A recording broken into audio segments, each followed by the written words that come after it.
Operation done is try and read that fault code and see if it's gone. Happy days, it's gone. No faults found. So you can, by the way, select them all as I'm doing here, but there's one, this is first page of 166 different things that you can check. I've cleared the 15 out of the 16 codes. That's a great example. Let's move on, 'cause it's time to move on. So a little bit of history about this car. I've actually never really used it properly. I bought it, funny enough, for my daughter, and unfortunately she hasn't been able to use it because she hasn't passed her test. And it's been sat for quite a number of months now, a lot of months, probably over maybe a year and a half. And I had dampness in the car. I had to replace the control unit for the airbags. I got dampness inside the little PCB, the little circuit board. I then had to get another control unit. I had to get it coded, and eventually I got it all fixed. But in so doing so, I've disconnected so many cables and all sorts of things to try and resolve it that there's probably going to be a few faults. And I thought it's a great opportunity to get the iCarsoft out and let's see what's going on. So on this occasion I've actually kept the engine on because the battery's flat, and I want to charge it up. So I don't normally have the engine on, but it is on this occasion. So let's get this out. I haven't scripted it. I don't know what I'm going to find. It's a Volkswagen Beetle. It's a 2006. It's obviously the new Cabriolet version.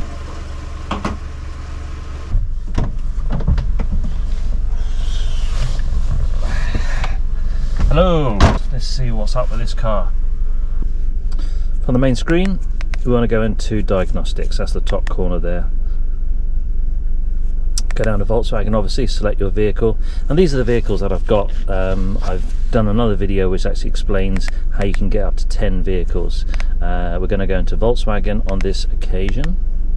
This is just the software. Version 3 is newer than version 2.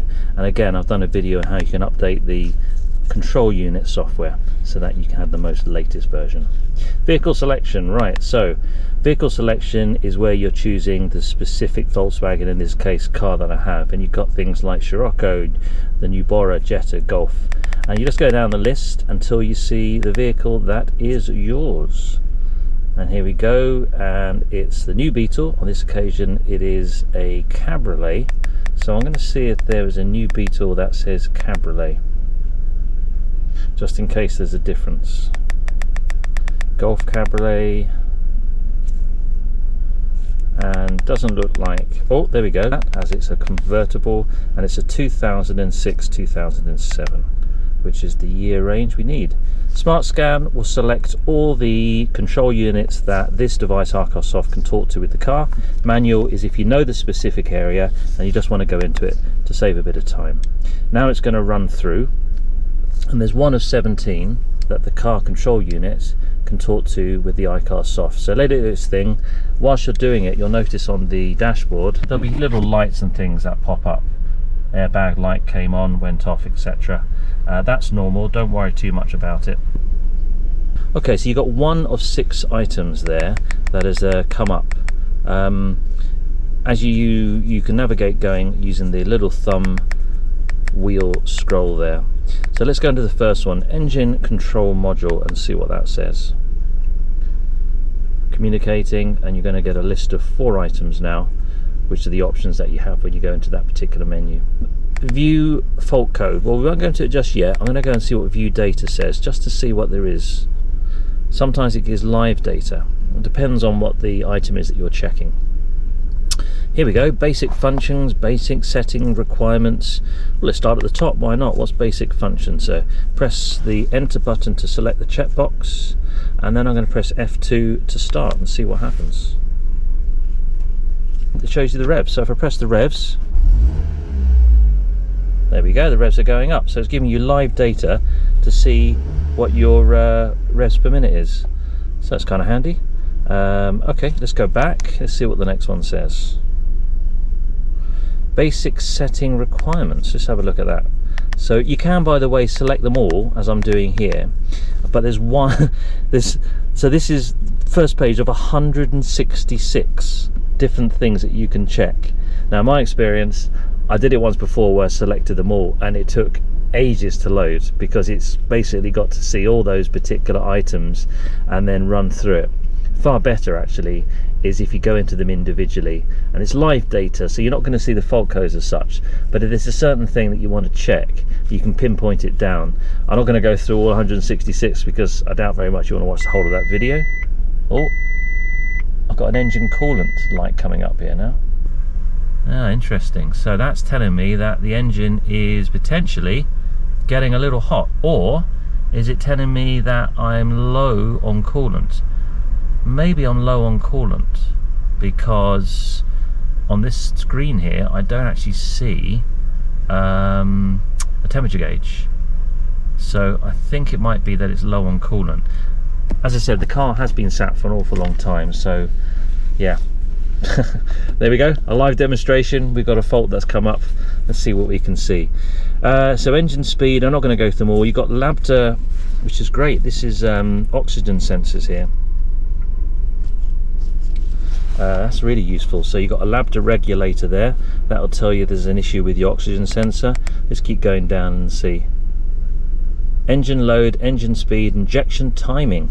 Now actually, I just noticed on that first screen there, ironically, as the engine coolant came up, I'm going to uncheck that one, I'm going to uncheck that one, I'm going to go into coolant temperature, and I'm wondering if it's flashing because I've got it selected on my iCarsoft. That's probably what it is. Sometimes it does that because it will activate that particular item. So enter that and let's press F2 to start. 93 degrees. I say that's all right, that's normal, that's fine. I think that light's come up on the dash because I've had that activated with the check. So that's quite interesting, isn't it? That's good. It's live data nevertheless. So let's go back and let's see if there's any other goodies that we can have a look at. Engine speed, well, we're not going to know that unless we're traveling along, which I'm not going to do at the moment. Lambda regulator, that is just sensor for the oxygen, I believe. So 0.00, and it's probably that because we're not moving along. So let's go back, press the back button,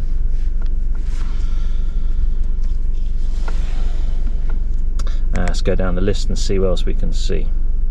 Engine load, engine speed, injection timing, interesting. So yeah, there's a fair amount on here. I'm not going to go through them all. Throttle drive angle sensor, intake air mass, ignition timing angle, coolant temperatures there again.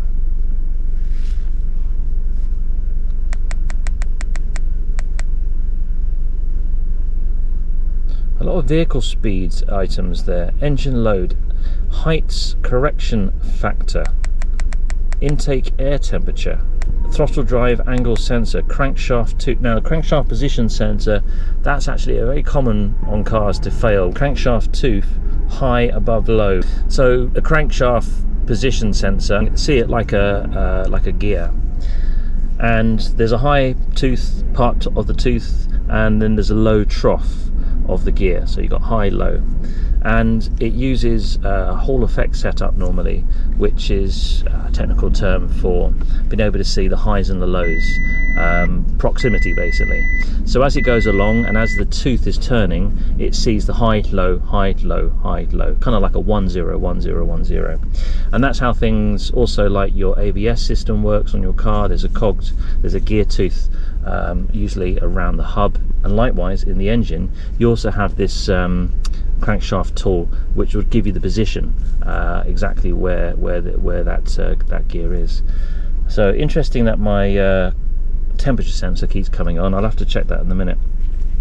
Right, let's go back because I don't want to go through all of those. This is just supposed to be an unscripted live check to see what's what. So I've gone right back out. What I wanted to do was actually check the fault code. So let's go into the fault code and just to see if there's anything there. So communicating with the ECM, read fault code, that's the second one down, press enter. Oh, look at that.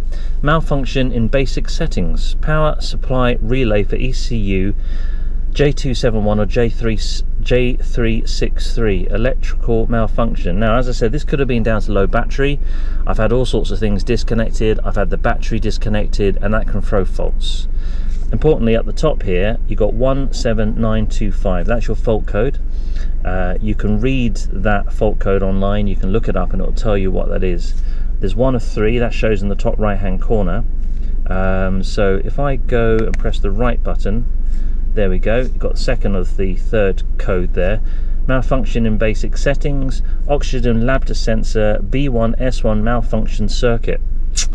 And the last one, 3 of 3, is malfunction in basic setting, fuel level too low. Well, there you go. So there's 3 faults there. The car is running nice. I don't believe there's any other issues. I'm going to go back, I'm going to clear those codes, and then we're going to see if they stay away. Importantly, clear fault memory. It's going to give me a warning. Fault code and freeze data information will be erased. Are you sure you want to continue? Yes. So press F2. Oh, failed to complete erase operation. Now that's interesting. So that's a stored fault. I couldn't erase it on this occasion. I'm going to press F1 to go back. Let's try it one more time. This might be because I got a low battery. F2. Yeah, so unfortunately I'm not going to be able to erase that. So what I'll do on this occasion is I'll go back. I normally just take a photo of that screen with the issues. Oh, link error. Now this might be because the cables come out, or that the battery, because it's so low and I've got the engine running, has caused that to fail. So there's a good little tip. I've had this before when the battery's low, or as I said, this cable's not screwed in. So what I tend to do is go right the way back out, go back into the control, the particular one you're in, which is ECM, read the fault code. So that tells me it can read it can connect with the control module. Go back.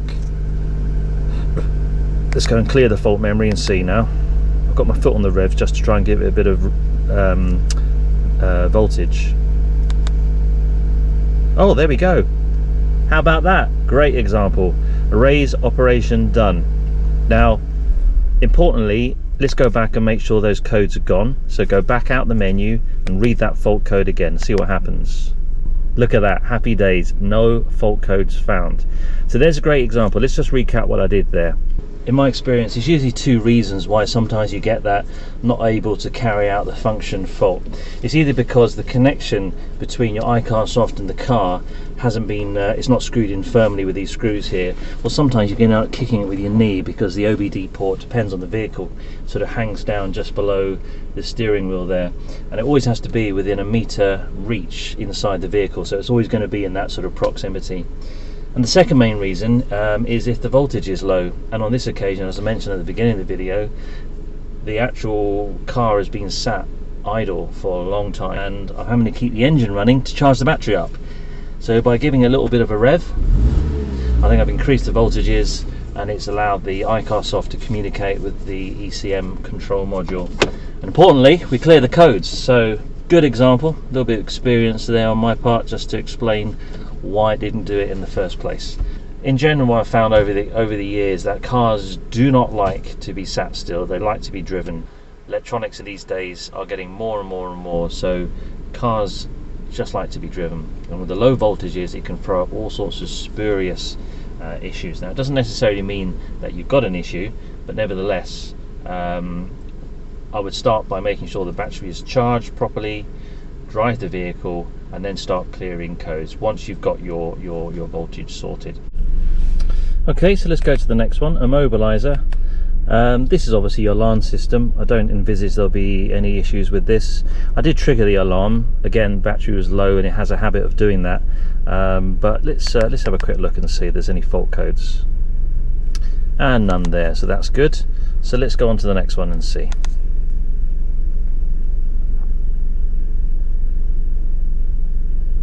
DB dashboard, what's on this one? Let's have a look.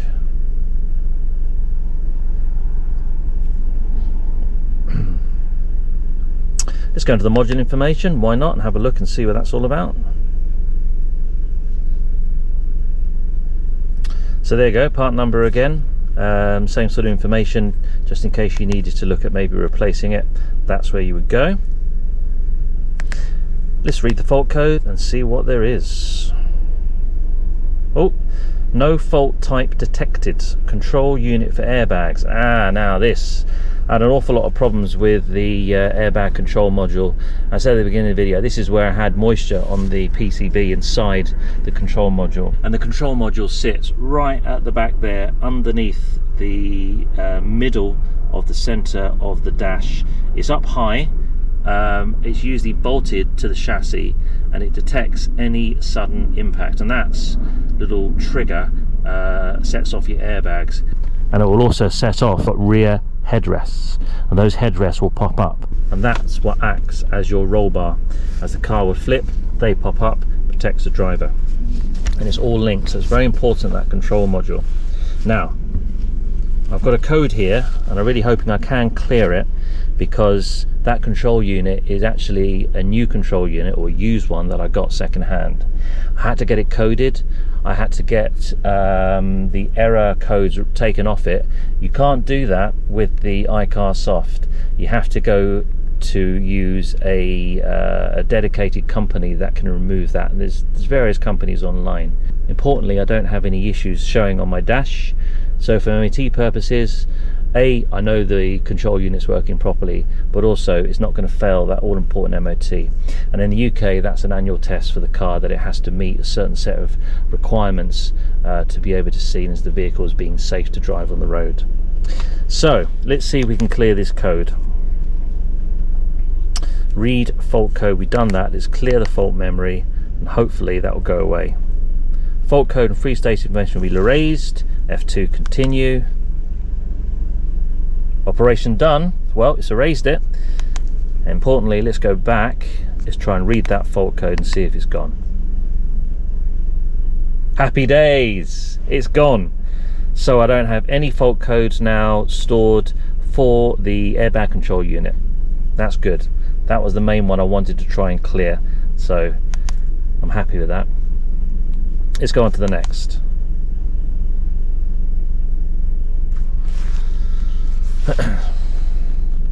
Gateway, what's this one?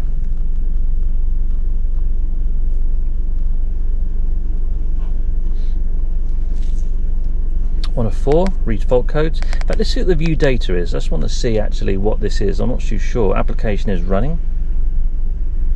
Oh wow, 1 of 51 items. So it's obviously the CAN control system.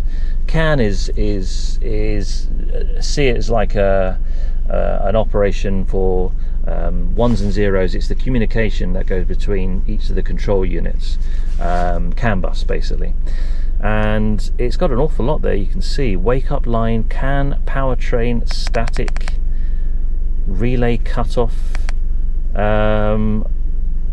transportation mode, brake electronics.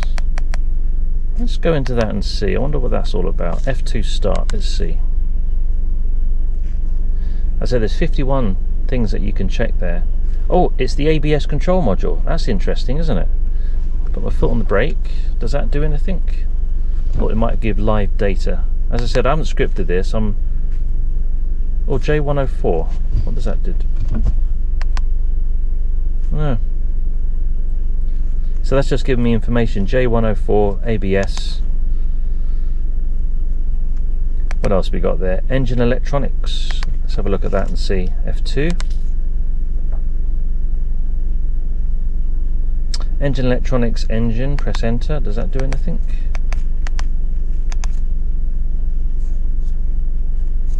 Just keep going down. Instrument cluster, transmission electronics, airbag system. Why not? Let's have a little look at that and see. F2, start. Airbag system J234, airbag 1. So I think what this is actually doing is there's various airbags on the vehicle. You've obviously got one in the steering wheel, you're going to have one on the passenger side.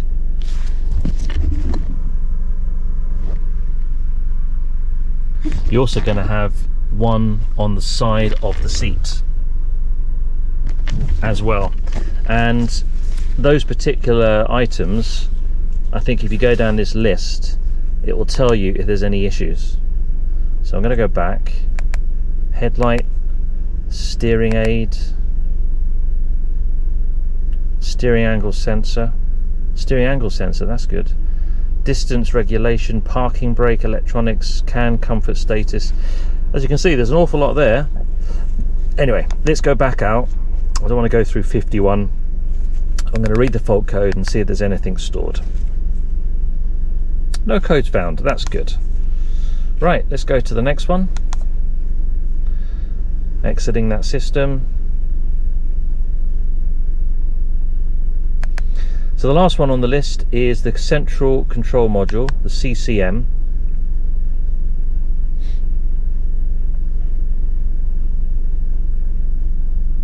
Again, I'm going to go down to view data this time and have a look and see.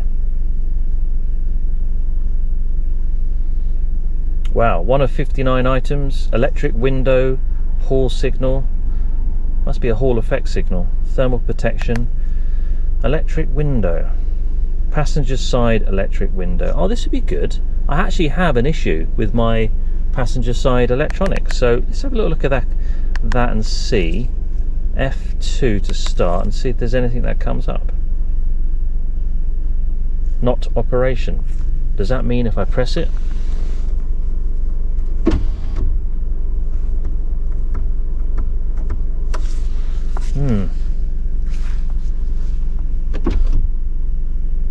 Ah, there we go. That's interesting. Auto close. Right, so what I'm doing is I'm pressing the... Okay, so what I'm doing is I'm pressing the buttons which is on the driver's door. And as I do that, you can see that it gives me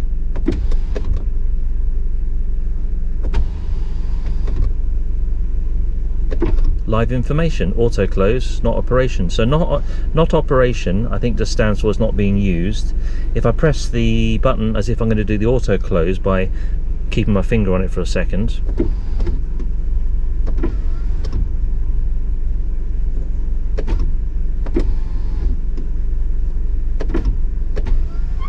there's the auto close. So that's good, isn't it? So it actually gives you live information as you raise and lower the window. Pretty handy. Pretty handy. So let's go back. I'm going to see if there's any issues, as in faults, because... So let's go back. So what actually this is giving me is, it allows you to do live checks. And it's pretty self-explanatory. You've got rear left electronics. I know that that's actually got a problem. Mirror heating, right control module, mirror folding. That's good, isn't it? So if you go down the list, find the item that you need, then you can run a real-time check to see if it's actually functioning correctly. Thermal protection passenger seat. So that's because it's got heated seats.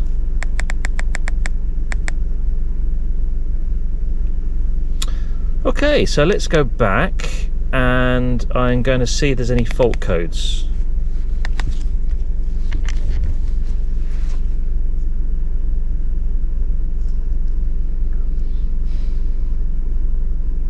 Oh, 1 of 16 faults. Right, this will be a good test. Let's see what we can do to clear these.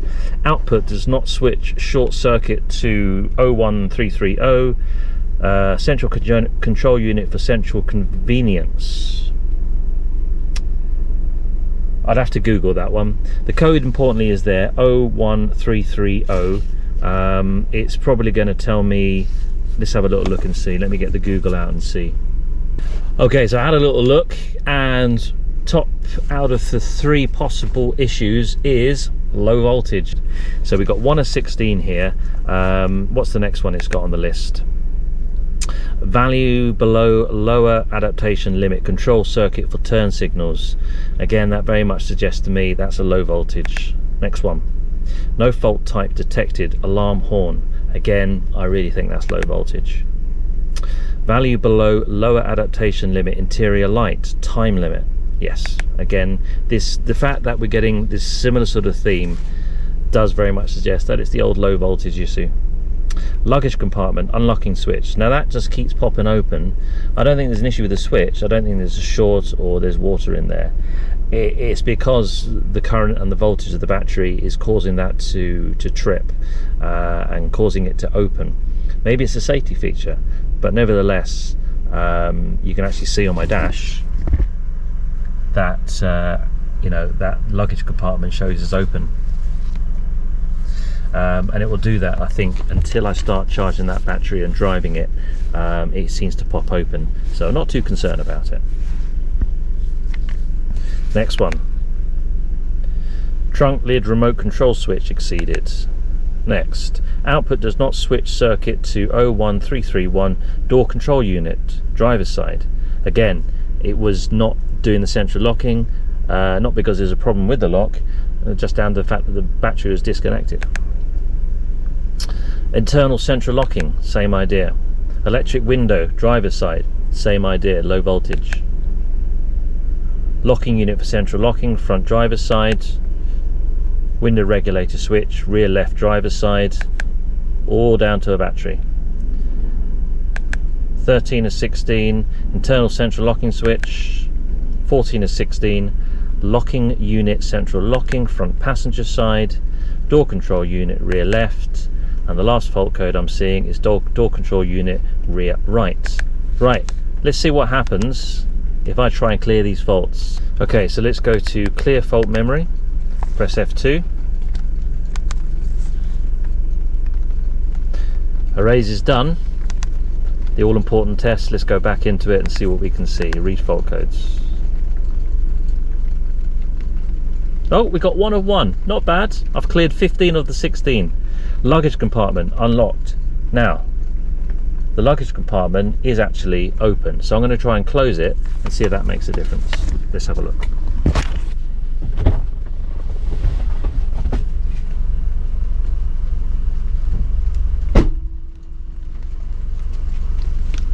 Right, so that's it closed. Maybe it can't carry out the check because it was open. And let's go back. Let's clear the fault memory. Press F2. Oh, it's just started to rain.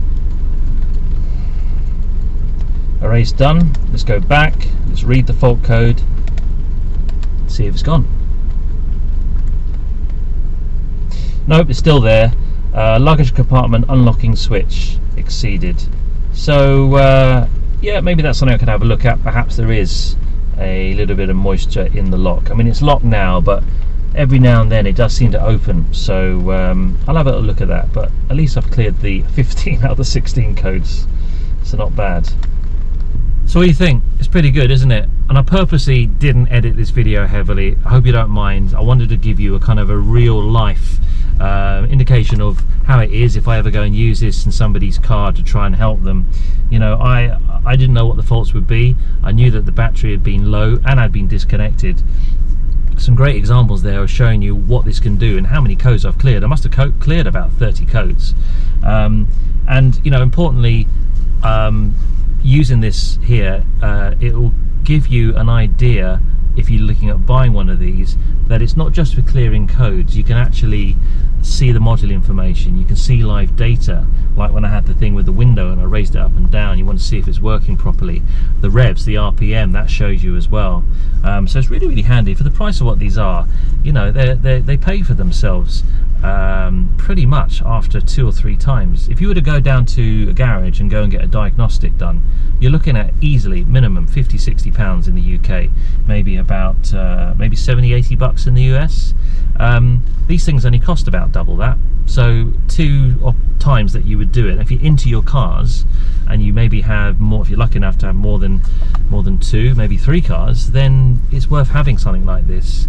I've done another video to explain that you don't just have to get this to work with one car, i.e. a Volkswagen Beetle.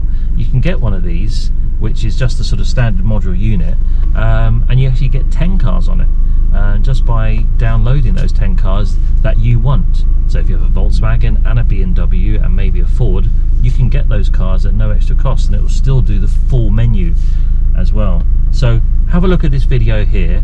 this is another cracking video that shows you the same idea that I've used the iCarsoft on a Mercedes, and this one maybe give you an idea on what type of iCarsoft to buy if you're a bit confused.